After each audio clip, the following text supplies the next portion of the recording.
신앙인들에게 고난의 때가 찾아오면 보통 두 종류의 다른 반응을 보이게 됩니다. 한 종류의 사람은 내가 하나님을 섬기려고 하는데 하나님이 왜 나에게 고난을 줘? 나에게 이런 고난을 주는 거 보니까 하나님이 안 계신 것 같아. 내가 다른 일 하는 것도 아니고 주님을 섬기려고 하는데 그러면 고난이 없어야지. 그런데 왜 하나님은 나에게 고난을 주시지? 하나님이 안 계셔. 이렇게 반응을 보이는 사람이 있고요. 또 한 부류의 사람은 하나님, 내가 이런 고난을 당할 때 하나님이 나의 고난의 문제를 해결해 주시지 않는 거 보니까 하나님은 전능하신 분은 아닌 것 같아 라는 잘못된 결론에 이르는 것을 보게 됩니다. 고난을 통해서 우리는 부정적인 반응을 보이는 사람들 중에는 하나님의 사랑의 신은 아닌 것 같다라고 생각하면서 교회를 떠나고 하나님을 떠나는 사람들이 많아요.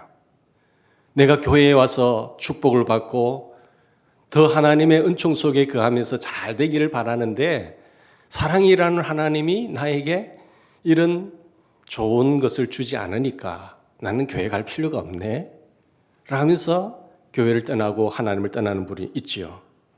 그런가 하면은 시련을 당할 때 이것은 내가 더욱 하나님을 의지할 수 있도록 주님께서 주시는 시련이야 라고 생각하면서 더 하나님께 기도하고 더 찬양하고 하나님 말씀을 바라보면서 자기 자신을 비추어보는 사람들도 있습니다.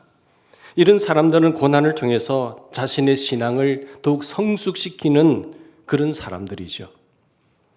1세기의 그리스도인들은 고난을 잘 통과하고 승리하는 것이 하나님께 선택받은 증거라고 보았던 것입니다. 똑같은 고난이 올 때 넘어지는 사람이 있는가 하면은 승리하는 사람이 참 선택받은 사람이다 라고 말했던 것입니다. 그리스도인의 고난은 대체로 두 가지로 찾아옵니다. 하나는 우리가 잘못된 죄를 지었을 때에 하나님께서 고난으로서 징계라는 것이 있어요. 잘못된 길을 갈 때 하나님은 사랑하는 자녀에게 그 길로 가면 죽는다라고 하는 사실을 알고 징계하여서 하나님 돌아오게 하십니다. 또 하나는 우리의 잘못과 상관없이 당하는 어려움이 있습니다. 그런 어려움이 연단이라는 것입니다. 연단은 하나님이 우리에게 좀 더 강한 자로서 좀 더 실력 있는 자로서 그런 그리스도를 만들기 위해서 허용하시는 특별한 고난입니다. 우리가 당하는 고난이 징계이든 연단이든 이 두 가지는 그리스도인에게만 찾아오는 것입니다. 하나님은 사실 불신자의 삶에 대해서는 그렇게 크다란 관심이 없으세요. 그러나 그리스도인들은 하나님이 사랑하는 자녀들이기 때문에 잘못했을 때는 그 길로 가면 낭떠러지에 떨어져 죽는 것을 알기 때문에 하나님은 징계라는 매를 들어서 치십니다. 그리고 돌아오게 하십니다. 그 생명을 지키세요. 때로는 하나님은 강하게 키우기 위해서 호된 훈련을 시키기도 합니다. 저는 그리스도인의 연단이라는 주제를 생각할 때마다 마치 어미 독수리가 새끼 독수리를 훈련하는 그런 과정을 생각해요. 어미 독수리는 강한 독수리로 만들기 위해서 새끼 독수리를 높은 곳에 데리고 가서 품고 있다가 떨어뜨립니다. 그러면 새끼 독수리는 안 떨어지기 위해서 그 힘없는 날개짓을 막 하는 거예요. 힘겹게 하다가 또 힘이 안 되니까 땅으로 툭 떨어지거든요. 근데 땅에 육지에 닿기 전에 어미 독수리는 손살같이 내려가서 새끼 독수리를 받쳐 올립니다. 쭉 또 높이 올라가요. 숨을 좀 고르고 평정을 찾았을 때 어미 독수리는 또다시 새끼 독수리를 그대로 떨어뜨려 버립니다. 내팽개쳐 버려요. 그러면 또 안 떨어지려고 애를 쓰잖아요. 그러면서 날개가 강하게 되는 거예요. 또 떨어질 때쯤 되면 육지에 땅에 닿을 듯 하면은 또 어미 독수리는 손살같이 내려와서 그 새끼 독수리를 떠받쳐서 올라가는 그런 훈련을 시키게 됩니다. 사랑하는 여러분, 이것을 반복함으로써 새끼 독수리가 하늘을 두려워하지 않게 돼요. 뿐만 아니라 이 하늘과 맞서서 날 수 있는 강한 새가 되도록 자라나는 훈련시키는 과정이라고 보게 됩니다. 이번 마찬가지로 하나님은 우리가 온 질 속에 연약한 그리스도인이 되기보다는 세상을 이길 수 있는 이 세상의 비바람과 풍랑과 그런 환란의 바람 속에서 하나님의 사람다운 사람으로 강하게 성장할 수 있도록 하기 위해서 때로는 하나님은 우리에게 고난을 허용하시는 겁니다. 그게 연단이라는 것이죠. 그래서 환난은 인내는 연단은 낳고 연단은 소망을 낳는다라고 말씀하신 것입니다. 오늘 본문에 나타난 서머나라는 도시는 터키의 3대 도시 가운데 하나죠. 근데 굉장히 크고 아름다운 항구 도시입니다. 옛날부터 이 도시 사람들은 소아시아에 있으면서 굉장히 자부심을 가졌어요. 그래서 최고라고 하는 특별한 자부심을 갖고 있었는데 그들의 화폐에도 새겨진 이름이 있습니다. 화폐에 중요한 글귀를 새겨 있는데 그게 뭔가 하면 소아시아의 첫 번째. 중요한 글귀가 화폐에 다 새겨져 있잖아요. 소아시아의 첫 번째. 그게 서머나 도시입니다. 그런데 이 서머나 교회가 소아시아의 첫 번째 도시의 중심부에 있어요. 서머나라는 이 도시, 정치적인 영향도 막강했고 경제적으로도 부유했고 뿐만 아니라 친로마적인 성격을 띠었습니다. 로마 황제의 숭배가 그렇게 가장 극성을 부리고 있던 도시가 바로 서머나였습니다. 이런 도시 한복판에 자그마한 서머나 교회가 있게 됩니다. 서머나 교회는 예수 믿기 때문에 당할 수밖에 없는 고난을 겪은 사람들이에요. 로마 숭배가 극성할 때에 모두 다 로마 숭배를 하는 그런 상황 속에서 가이사를 섬겨야 된다 하는 상황 속에서 주님만을 섬기며 고난을 받았던 서머나 교회 교인들, 예수를 믿기 때문에 당하는 말할 수 없는 불이익과 고난을 감수하면서 신앙을 견고하게 지켰던 교인들, 서머나는 책망을 받지 않는 교회였습니다. 다른 소아시아 7교회 가운데서 책망받지 않는 교회. 주님도 뭐 이 교회의 교인들에게 책망할 것이 없었단 말이죠. 이런 어려운 시련을 다 견디고 핍박을 받으면서까지 주님을 섬겼던 이 교인들에게 무슨 책망이 있겠어요? 결국은 신앙을 지키기 위해서 고난을 받다가 피를 흘려 순교하는 자들도 있었던 주님의 사랑의 숨소리가 느껴지는 그런 교회입니다. 이 교회의 승리는 그 당시 도처에 흩어져 있던 많은 도시 교회들에게 귀감이 되었어요. 서머나 교회들을 보라, 저토록 극심하고 극렬한 고난 속에서도 믿음의 승리를 지켰던 저 서머나 교회를 보라. 주변의 많은 교회들이 도전을 받았던 것이죠. 믿음의 승리를 이뤄낸 서머나 교회. 교회들이 어려움을 직면할 때마다 서머나 교회는 승리하는 교회의 상징이었습니다. 이 교회가 누리고 있었던 그 엄청난 승리의 비결이 무엇일까요? 그런 열악한 환경 속에서도 믿음을 지켜낼 수 있었던 그 비결이 무엇일까요? 어떻게 이 고난 앞에서 이 교회가 그토록 위대하고 찬란한 승리를 거둘 수 있었을까라는 질문을 던지면서 주님의 메시지를 받았으면 좋겠습니다. 교회를 향한 주님의 메시지 속에서 우리는 승리의 비밀 3가지를 우리가 찾아볼 수 있습니다. 첫 번째는 주님이 고난의 증인이셨음을 기억하라는 거예요. 주님이 고난의 증인이다. 여러분, 서머나 교회는 주님이 우리의 고통을 아신다라고 하는 이 믿음으로 승리했습니다. 9절 말씀을 한번 보실까요? 9절 말씀 같이 읽겠습니다. 내가 네 환난과 궁핍을 알거니와. 자, 여기 보세요. 여기 네 환난과 궁핍을 알거니와. 누가요? 주님께서. 내가 네 환난과 궁핍을 알거니와. 실상은 네가 부유한 자라 했잖아요. 여기 첫째로 주님께서 안다라고 했을 때 네 환난을 안다. 네가 당하는 그 고난을 안다라는 거예요. 여기서 그들이 신앙 때문에 지불하고 있었던 값비싼 대가, 신앙 때문에 들여진 그 어떤 어려움의 대가, 그 고통을 주님이 아신다는 거예요. 두 번째는 궁핍을 안다는 겁니다. 여기서 물질적인 고통을 말하는 것이죠. 그 당시 사회에서는 예수를 믿게 되면 돈을 벌 수 없게 되었습니다. 재정적으로 무척 어려움을 겪게 됩니다. 지금도 해교권에서는 마찬가지잖아요. 해교권에서는, 이슬람권에 있어서는 예수 믿으면 가족과도 헤어집니다. 가족과도 헤어질 수밖에 없는 거예요. 그 해교 국가 문화 속에서 내가 예수 믿는다는 거 지키면은, 발각이 되면은 장사도 할 수 없어요. 진급이 되지 않습니다. 직장에서. 돈을 벌 수가 없는 거예요. 영향력을 나타낼 수가 없는 거죠. 십지년은 회교권과 가까운 이 이집트에서도 마찬가지입니다. 조금은 신앙의 자유가 있는 이집트에서도 절대로 예수를 믿으면 진급을 할 수가 없어요. 예수 믿으면 집도 팔아야 됩니다. 장사도 그만둬야 한다고 할 때 여러분 당신은 그러한 불이익을 감수하면서 신앙을 지킬 수가 있겠습니까? 우리는 보통 교회 다니면 복 받아야지. 교회 다니면 출세하겠지. 교회 다니면 좀 더 잘 되려고 우리 교회 오지 않습니까? 그런데 교회 다니면 예수 믿으면 이런 불이익이 있다고 했을 때 여러분 주님을 고집하면서 주님을 믿을 수 있겠습니까? 과거의 1세기 교인들도 그랬지만 지금도 회교권에서는 그렇습니다.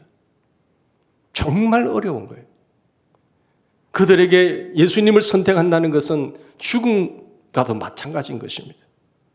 예수 믿으면 다 모든 것을 손해를 봐야 되는 것이죠. 이런 질문을 스스로 던져보면은 1세기의 그리스도인들이 당했던 고난의 의미를 우리는 조금 더 이해할 수가 있잖아요. 예수 믿으면 다 얻는 줄 알고 나 교회에 왔는데, 복 받으려고 왔는데, 예수 믿으면 다 잃어야 되니까. 그 궁핍을 당해야 되니까. 예수 믿으면 예수님을 선택하는 그 순간 모든 것을 잃어버릴 수밖에 없는 상황이라고 한다면 여러분 예수님을 선택할 수 있겠느냐라는 질문을 해보십시다. 그런데 주님께서 우리의 궁핍함을 아신다고 하신 다음에 뭐라고 말씀하셨습니까? 그러나 실상은 네가 부유한 자다라고 주님은 말씀하세요. 물질적으로는 가난할지 모르지만 네가 실상은 부자라는 말씀입니다. 믿음에서 부유하고 살아계신 하나님의 영광에서 부유하고 주님과 누릴 수 있는 교제의 기쁨에서 너는 부유한 사람이야. 너는 영혼을 원시한적인 안목을 갖고 영혼을 바라보는 사람이야. 내가 볼 때는 천지의 주제신 주님이 볼 때는 네가 부유한 사람이다 라고 말하고 있는 것입니다.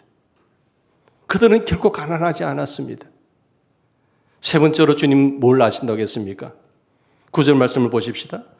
유대인들이 가하는 박해를 안다고 했습니다. 자칭 유대인을 하는 그런 비방도 알거니와 서머나는 로마 황제를 숭배했는데 그 당시 유대인들은요 돈이 많았어요. 돈이 많았기 때문에 관리들을 매수해서 여호와 하나님을 믿는 자신들의 신앙을 지켜온 겁니다. 그러면서도 그들은 그리스도인들을 고발하고 핍박했어요. 예수를 믿는 사람들을 일부러 관청에 고발한 거죠. 뿐만 아니라 핍박도 했어요. 비방도 했어요. 그런데 앞장섰습니다. 이런 맥락에서 이 말씀이 기록된 것입니다. 유대인들은 자신들이 하나님의 백성이라고 하는 강한 자부심을 갖고 있었습니다. 그러나 주님께서는 그들은 사실상 하나님의 백성이 아니다라고 말씀하고 있는 거예요.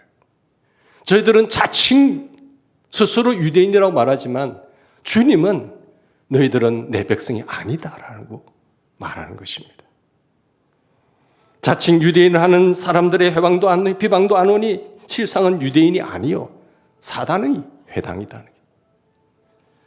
그들이 겉으로는 하나님의 백성이라고 말하지만 사실은 하나님의 백성일 수가 없다. 그들은 사단의 도구이다. 그들에 의해서 너희들이 받고 있는 고통과 눈물과 중상과 모략 그것도 내가 다 안다라고 주님이 말씀하셨어요. 우리가 예수님을 모르는 사람들에게 고통을 받는 것도 참 견디기 어렵잖아요. 그런데 예수님을 믿는 사람들에게 받는 고통은 고난은 더 견디기 어려운 겁니다. 얼마나 더 마음이 아프겠습니까? 차라리 믿지 않는 사람들에게 당하는 수모는 견딜 수가 있습니다. 그러나 하나님을 안다고 하는 사람들에게 받는 그 고통은 도무지 견딜 수가 없어요. 그런데 주님께서 말씀하시기를 소위 하나님의 백성이라고 일컫는 사람들에게서 너희들이 당하는 그 모략과 중상과 고통을 내가 안다라고 하죠. 주님이 아시면 되지 않으세요? 제가 교인들과 상담할 때 제일 안타까운 것이 이야기 도중에 하는 말이에요. 목사님은 몰라요. 그렇죠. 목사가 뭔들 알겠어요. 그의 마음에 고통과 아픔을 어떻게 제가 알겠어요? 제가 알 까닭이 있습니까? 그 고통, 그 마음을 제가 어떻게 다 알겠어요? 그런데 그때 이렇게 말할 수 있는 것이 얼마나 다행인지요. 그래요, 전 몰라요. 그러나 주님은 아십니다. 형제님의 그 아픔과 말할 수 없는 번민과 아픔, 자매님의 고통과 눈물도 주님은 아십니다.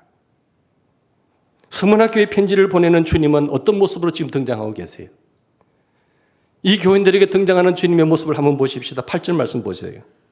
서문학교의 사자에게 편지하기를 처음이며 마지막이요 죽었다가 살아나신 이가 가라사대.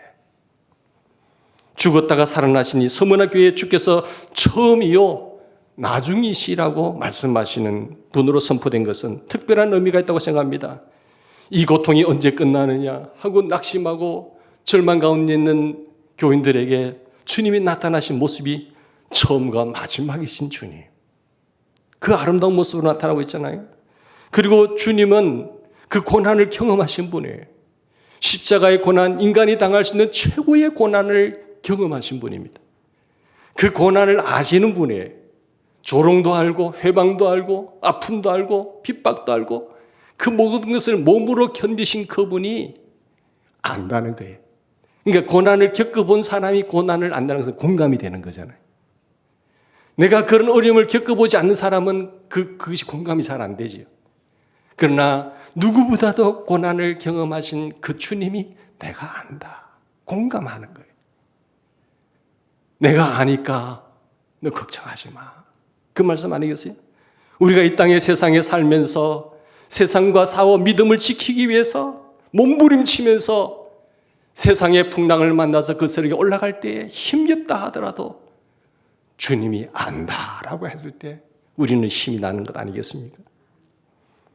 사랑하는 여러분, 그분은 죽음에 대한 두려움도 아시는 분이에요. 죽음을 통하여 밀려오는 그 공포도 아시는 분이에요. 우리와 비슷한 경험을 한 사람이라야 우리의 고통을 공감할 수 있지 않겠습니까? 그게 우리 주님이라니까요. 뿐만 아니라 우리 주님은 그 고통과 고난을 다 담당하시고 부활하신 분이에요. 승리하신 분으로 나타나고 있습니다. 모든 인생의 최악의 절망인 죽음을 정복하신 분으로 나타나고 있습니다. 부활의 대답을 보여주신 분입니다. 그분이 무엇이라고 선포하십니까? 내가 네 고통을 안다라는 거예요. 그러면 끝난 건 아니겠어요? 서머나 교회가 승리할 수 있었던 것은요, 주님이 이 고난의 증인임을 기억했기 때문에 그래요. 주님이 아신다는 것을 그들은 알았습니다. 그래서 견뎌내는 거예요. 주께서 나를 보시고 나를 아신다는 것을 기억했기 때문에 이겨내는 겁니다. 우리는 가슴이 찢어지는 듯한 고통 앞에서 아무도 몰라요. 아무도 나를 이해할 수 없어요. 아무도 나를 알지 못해요라고 말합니다. 그러나 주님은 이렇게 말씀하세요. 아니야, 내가 너를 알아. 나의 가는 길을 오직 그가 아시나니. 주님이 안다는 거예요. 여러분의 선행을 알고, 여러분의 번민을 알고, 여러분의 고통을 알고, 여러분의 눈물을 아시는 분이 주님이라는 거예요. 서문학교를 향하신 주님의 메시지 두 번째는 고난은 결코 오래 계속되지 않는다는 사실을 기억하는 겁니다. 주님이 고난의 증인이 된다는 사실을 기억했기 때문에 승리했고, 그리고 이 고난은 영원히 계속되지 않는다. 기한이 있다는 사실을 알고 이겨냅니다. 여러분 10절 말씀 보십시오. 고난이 반드시 끝난다는 사실을 기억했습니다. 내가 장차 받을 고난을 두려워하지 말라. 볼지어다 마귀가 장차 너희 가운데서 몇 사람을 오게 던져 시험을 받게 할지만은 그러나 네가 10일 동안은 환난을 받겠다. 이 10일이라는 게 뭘까요? 기한, 10가지라는 것이 의미 해석도 있고요. 그러나 어떤 만수를 이야기하는 거예요. 어떤 그 기한을 이야기하는 것입니다. 그들이 고난이 받는다는 의미도 있겠지만 다시 말해서 너희들이 고통을 상당한 기간 동안 받겠지만 결국은 그 고통은 끝난다라는 겁니다. 그것은 무한한 고통이 아니다. 그것은 끝나야 하는 고통이다라는 의미입니다. 그렇습니다. 우리가 당하는 여러 유형의 고통 때문에 괴롭고 아프고 눈물 나는 것은 사실이지만 그것은 영원히 계속되는 것은 아닙니다. 여러분 믿으세요? 반드시 기한이 있습니다. 고통은 반드시 끝납니다. 고난의 서신이라고 말할 수 있는 베드로 전서에 보면요, 베드로가 이런 고백을 해요. 고난에 대한 많은 교훈이 나오는데 특별한 이러한 면을 강조하는 구절을 찾아보면 베드로전서 1장 6절 말씀입니다. 그러므로 너희가 이제 여러 가지 시험을 인하여 잠깐 근심하게 되지 않을 수 없으되 오히려 크게 기뻐하도다. 잠깐 근심하게 되지 않을 수 없었지만 뿐만 아니라 5장 10절에도 비슷한 내용이 나옵니다. 모든 은혜의 하나님 곧 그리스도 안에서 너희를 부르사 자기의 영원한 영광에 들어가게 하시니가 잠깐 고난을 받게 한 것은 너희를 친히 온전케 하시며 굳게 하시며 강하게 하시며 너를 털을 견고케 하시리라. 베드로는 잠깐이라는 단어를 계속해서 강조하고 있어요. 우리에게 당하는 사람에게는 고난이 굉장히 긴 시간이지만 그러나 여러분 인생 지금까지 지나오면서 고난이 없었나요? 그때는 말할 수 없는 긴 시간인데 지나고 보니까 잠깐이었던 거예요.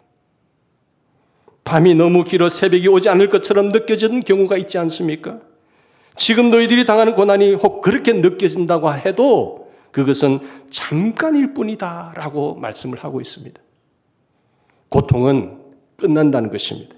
고통이 영원하지 않다는 사실을 기억한다고 한다면 우리가 부딪히지 못할 고통은 없는 줄로 믿습니다. 반드시 끝나게 되어 있어요. 여러분 학생들에게 시험이 계속된다고 한다면 얼마나 지겹고 힘들겠어요. 그런데 쉬는 시간이 있잖아요. 졸업할 시간이 있잖아요. 서머나 교회가 고난 가운데 승리할 수 있었던 것은 주님이 고난의 증인이셨음을 기억했고 그 고통이 고난이 끝이 난다라는 사실이에요.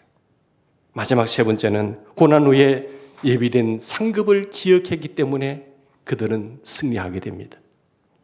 고난 후에 예비된 상급을 기억하는 우리가 되기를 바랍니다. 본문의 고난 후의 상급이 두 가지 측면에서 이야기하고 있어요. 첫 번째는 소극적인 의미에서의 약속이 있습니다. 무엇일까요? 지옥 형벌을 받지 않는 상급이에요. 지옥 형벌을 받지 않습니다. 여러분 11절 말씀 보십시다. 11절 시작.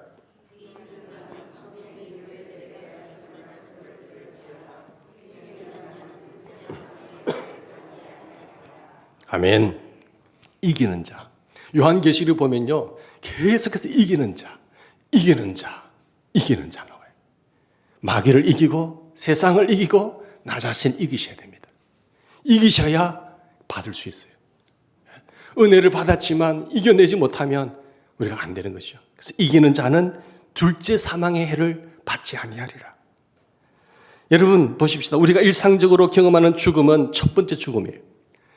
사고로 죽든지 연세가 드셔서 기한이 차서 죽든지 요즘 100세 인생 속에서 장수의 인생을 살다가 그래도 100세가 되면 거의 다 돌아가시잖아요. 그런데 여러모로 이렇게 우리가 죽는 것은 첫 번째 죽음이에요. 이건 전혀 두려워할 것 아닙니다. 그러나 그것이 첫 번째 죽음이 끝이 아니라는 사실을 여러분 믿으시기 바랍니다. 그 죽음 다음에 오는 죽음이 무슨 죽음인지 아세요? 따라해보세요. 둘째 사망. 둘째 사망. 예, 이게 무서운 겁니다. 둘째 사망. 요한계시록 21장 8절 한번 보십시다. 21장 8절 우리 같이 읽겠습니다. 그러나 두려워하는 자들과 믿지 아니하는 자들과 흉악한 자들과 살인자들과 음행하는 자들, 점술가들, 우상 숭배하는 자들, 거짓말하는 모든 자들은 불과 유황으로 타는 못에 던져지리니 이것이 둘째 사망이에요. 자, 둘째 사망에 들어간 자들이 누굽니까? 저런 자들 들어가는 거예요. 살인자들, 흉악한 자들, 모든 거짓말하는 사람들, 점술가들, 우상 숭배하는 자들, 사람 죽이고 회개하지 않는 사람들 다 저기 들어가는 거예요. 불과 유황으로 타는 못이 둘째 사망이라고 합니다. 둘째 사망은 지옥 형벌을 뜻하는 거거든요. 이 세상에서 그리스도인들을 누르고 박해하는 자들, 지금 당장은 승리자처럼 보이잖아요. 그리스도인들을 핍박하고 당당하게 살아가는 사람들, 지금은 승리자처럼 보이지만 그들에게 지옥 형벌이 피할 수 없는 것이라고 한다면 지옥 형벌을 피할 수 없어요. 그들이 이 땅에서 누리고 있는 그 영광, 권력이 무슨 의미가 있으세요? 내가 지금 이 세상에서 떵떵거리고 누리면서 자꾸 살아가는 것이 지옥 형벌이라고 한다면 무슨 의미가 있겠어요, 여러분? 생각을 한번 해봅시다. 몇십 년 더 그렇게 살기 위해서 내가 지옥 형벌을 택할 것이냐? 아니면 지금 내가 당하는 고난을 통해서 주님을 붙잡고 믿음을 지키고 나가는 것이 영원한 생의 삶을 믿는다고 한다면 어느 것을 선택할 것인가 하는 것이죠. 여러분, 소극적인 면에서의 상급인 우리는 둘째 사망의 해를 받지 아니하리라. 할렐루야.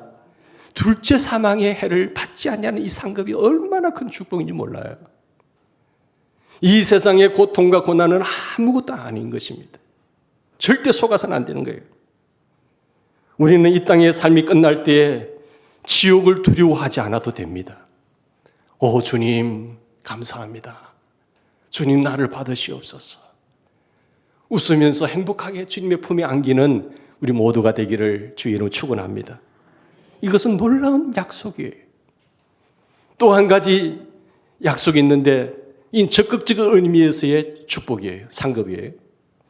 생명의 관을 주리라. 생명의 멸관을 받는 거예요. 10절 후반절을 보십시다. 10절 후반부. 네가 다 같이 읽겠습니다. 네가 죽도록 충성하라. 그리하면 내가 생명의 관을 내게 주리라. 멸류관이라는 단어는 본래 히라보에서 두 가지 의미가 있어요. 하나는 디아데마라는 단어가 나옵니다. 디아데마. 이것은 왕이 쓰는 관이에요. 왕관이죠. 그 디아데마입니다. 오늘 본문에 쓰여진 단어는 디아데마가 아니라 이 스테파노스예요. 스테파노스. 이 경기에서 최후의 승리한 사람에게 씌워주는 관이 스테파노스입니다. 본문의 관은요, 스테파노스로 되어 있어요. 이 관을 씌워주겠다. 이기는 자에게, 최후 승리자에게 이 관을 주겠다는 겁니다.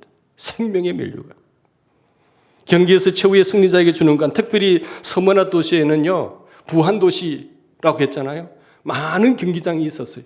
사람들이 그 경기를 관람하면서 즐겼습니다. 그리고 그 경기에서 최후의 승리자에게 씌워지는 그 영광스러운 관을 누구보다도 다 잘 알고 있어요.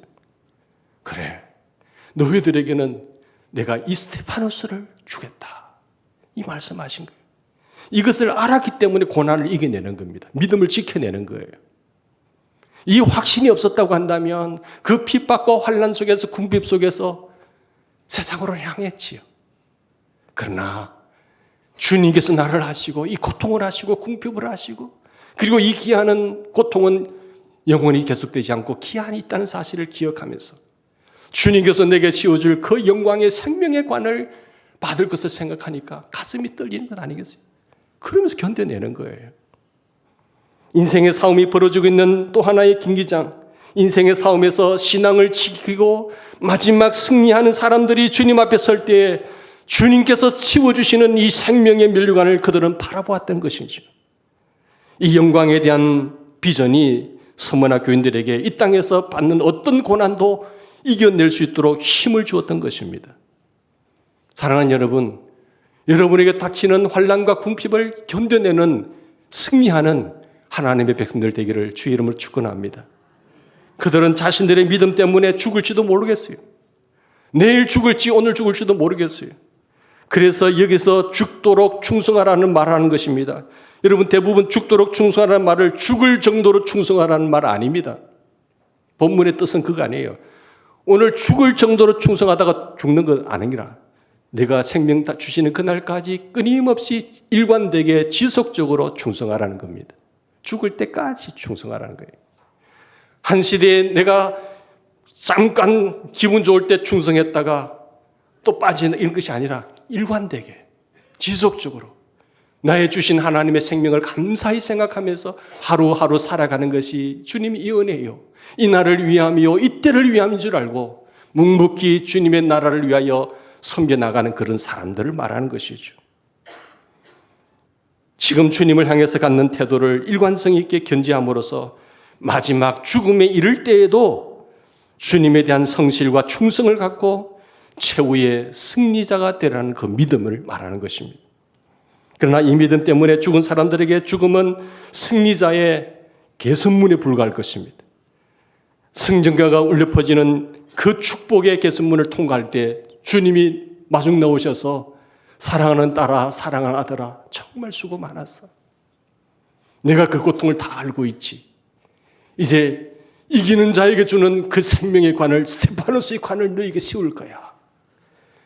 이미 앞서간 믿음의 선배들, 선진들이 구름대처럼 올라서 너를 환호할 것이며 박수할 것이며 우리의 용사들 들어온다 라고 하는 그 영광을 누리는 저와 여러분이 되길 바랍니다. 스무나 교인들은 승리자로 죽을 수 있도록 명예를 가지고 있었습니다. 주님이 뛰쳐나오셔서 감격하시면서 우리를 품에 안으시고 인정하시는 그런 승리자의 죽음을 상상해 보십시오. 죽도록 충성하라. 내가 생명의 면류관을 내게 씌우리라. 기도하십시다.